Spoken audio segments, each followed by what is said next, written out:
Hello everyone, I'm Professor Drew and welcome to the very first video of my vlog series about writing my first novel. And this is kind of more of a session zero. It's less about the process that I'm going through of my current book that I'm writing and more of my journey as a writer and what's gotten me to this point. And if you are someone who has struggled to write a novel and you've tried over and over again and for some reason it's not working, I think this is the series for you. I'm not giving out writing advice. Like, I've never finished a novel. I'm not one to tell you how to do it. I guess I could tell you how not to do it, which is kind of what this series is in a way, but it's more showing you that you can fail over and over again. As long as you never give up, you will get it done, because I think I have finally reached a point in my writing journey where I understand my process enough and I understand myself that I think I can finally finish the story that I've been trying to write for so long. I've been trying to write a novel since I was 13 and I've never been able to get a draft out. For one reason or another, I'd stopped writing because I got writer's block or demotivated or demoralized, and I'd eventually start a draft over entirely, and that cycle would just continue. Now I'm giving it another go and I'm taking you along the ride with me. A little bit about my backstory. I have, for as long as I can remember, I have been a fan of stories. I used to have movie marathons where I'd set up piles of VHS tapes.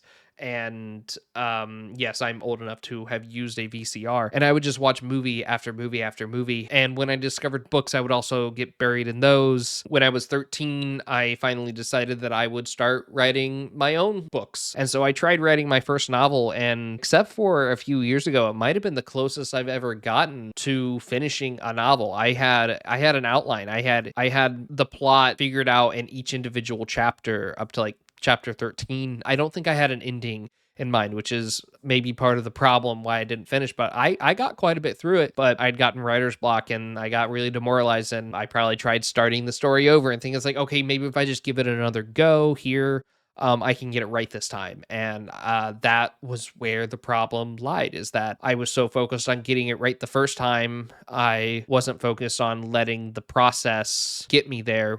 I was trying to force it there. I, over the years, tried writing again and again. I tried doing it during NaNoWriMo once, and I once again got so stuck on writer's block that I literally dropped a nuke in my story, and it became like this apocalyptic nightmare kind of story. And this was kind of more like throw a middle schooler slash high schooler into a Die Hard situation. It just obviously that didn't work. I think that was around the time where I'd probably given up on that story, but I'd never truly stopped writing. I have written poems, not good poems, but I've written plenty of short stories. I've written songs. I've made YouTube videos. I've made short films, and everything that I've done that has led me to this point, I don't regret at all, because it's led me to the writer that I am today. And I think I learned a lot from this whole process, especially within the last couple of years, where I've really tried to, instead of beating myself up about not finishing something, is understanding why I didn't finish it and what I learned from it. And it's really helped me take a lot of pressure off the writing process. I mean, I went to college for video production. At a certain point, I changed from wanting to write novels to, oh, well, maybe I want to create movies. And I went through college, and I love making films. It's a lot of fun. The collaboration's a lot of fun, but it's also a lot of work and it's really hard. And I'm really proud of the work I did in college. I made this mockumentary about a guy that's addicted to Kool-Aid, and I can put a link in the description if you're interested. But I'm so proud of it. It is by no means perfect, but I worked so hard on that thing. I also minored in creative writing, so during that time I was working on things, and I honestly think I wrote some of the worst stuff I've ever written in college. But at the same time, I learned so much from that process. And the current book I'm writing, I have been trying to write since I was 19. I had this idea when I was just doodling in my notebook during finance class my freshman year of college, because that class was really boring. And I drew a character, and that character has stuck with me. It's crazy to look back and think at how much the story has changed, because I have a different protagonist now, or at least I have multiple protagonists now. These characters' abilities have changed, their motivations have changed. Everything about the story has changed so much, and it's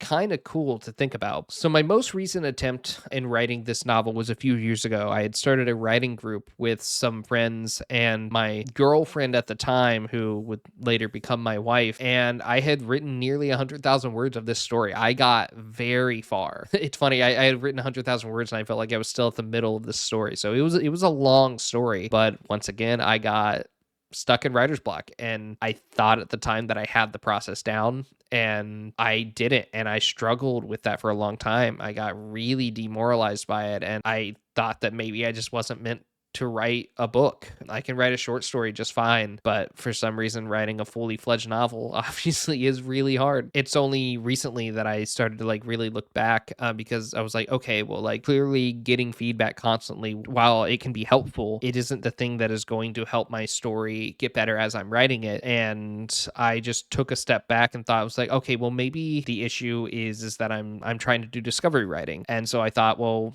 I have tried outlines before, and that hasn't necessarily been the thing that has made my writing work either. And that has been one of the things that I feel like is the most misunderstood thing in the writing world, is whether or not you're a discovery writer or an outliner. I guess it's important to know if you like writing an outline or if you like just sitting down and writing a draft. And like, I feel like I'm both and neither at the same time. Because when I'm writing an outline, I am discovery writing. Like, I'm thinking about my story, but I'm just doing it with slightly less stakes. Like, instead of 100,000 words, it's like 5,000 words. The whole point of writing the outline is not to get the plot down. Like, the plot's an important part of it, sure, but it's the characters. Understanding the character arcs is the most important part of the process for me, because otherwise I'm going to be in the middle of the story and have no idea what my characters are supposed to do or what I want them to do, and it just doesn't feel right, and then I get stuck, then I stop writing.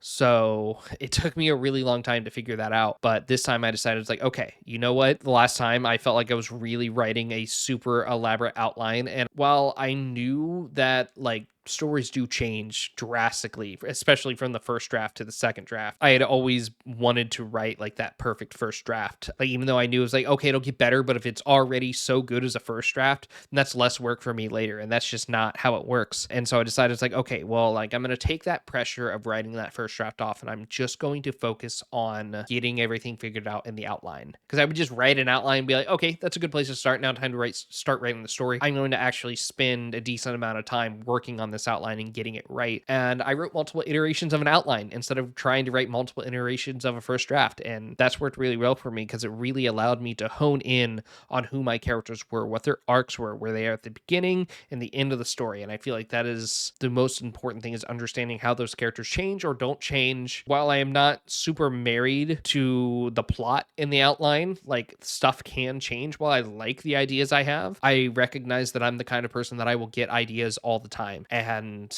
as long as that idea doesn't clash with the character arcs, then it can go in the story. Otherwise, it may have to be repurposed somewhere else. I've also realized that since I took the time to understand my characters, I haven't had many, if at all, any moments of the plot clashing with the characters, because the ideas stem from understanding my characters. I spent a good few months on the draft. I finally felt like I got it to a point where I don't even need to look at the outline. I kind of understand at least where I'm working at now. I will go look at the outline and make sure things are there. But like really understanding my characters, as I said, has just been a godsend for taking the pressure off this project. Because I used to spend all this time worrying about, it's like, oh, this doesn't feel exactly right. Like I'd get into a writing groove and I'd feel like when I stopped writing, all of a sudden that story would not be the same anymore. The next time I picked it up, I wouldn't be able to write the same way. And it was less about what I was writing being like really good, and more about that I had just gotten into the groove of writing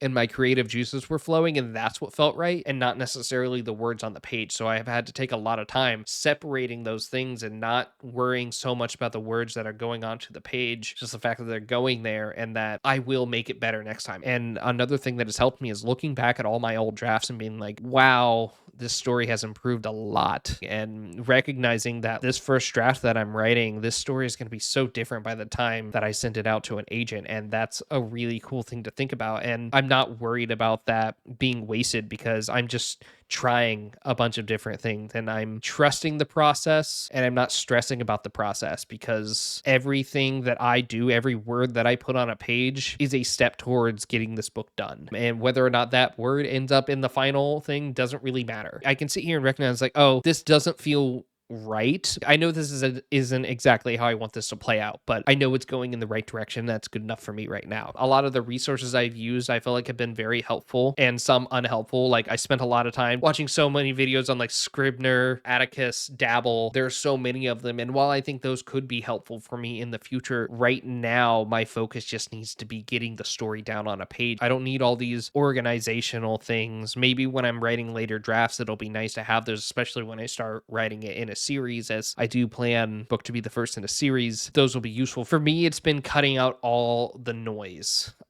in writing a story, trying to find all of the things that are either a distraction or just straight up not helpful, is cutting them out. There are things in the past that have worked for me. I had a word count tracker that I had, and that was a lot of fun to fill out, but I did find myself kind of judging my word count a little bit. And now that my life is a lot busier, I'm not sure how important that is, because I was trying to figure out what is the absolute best place and time for me to write. And while I got a lot of good data on it, right now my time and place changes a lot. So I kind of just have to write where I can, when I can. And while I still might do the word tracker because that data might be helpful later down the road, I'm not relying on it so much now. But it is really fun seeing that word count go up. Like I said, cutting out all the noise, not stressing so much about spending so much time trying to figure out how to write the perfect novel in the first go around. And while this is by no means my first go around, this is the first draft of this iteration of the story. In reality, this is my like sixth draft of this story, but it's the first draft of this iteration. The resources that have helped is things that helped me learn to understand my process. So I really like V.E. Schwab's No Right Way podcast. It's really motivating and invigorating to hear writers talk about their process and all the failures that they went to. And it was kind of the inspiration for the series in this video. Another resource I really like is Brandon Sanderson's lecture series. It's specifically about how to write a fantasy novel, but you can use it for any novel you want to write. But his series is incredible. I really like the way he breaks down the stories. He uses his own books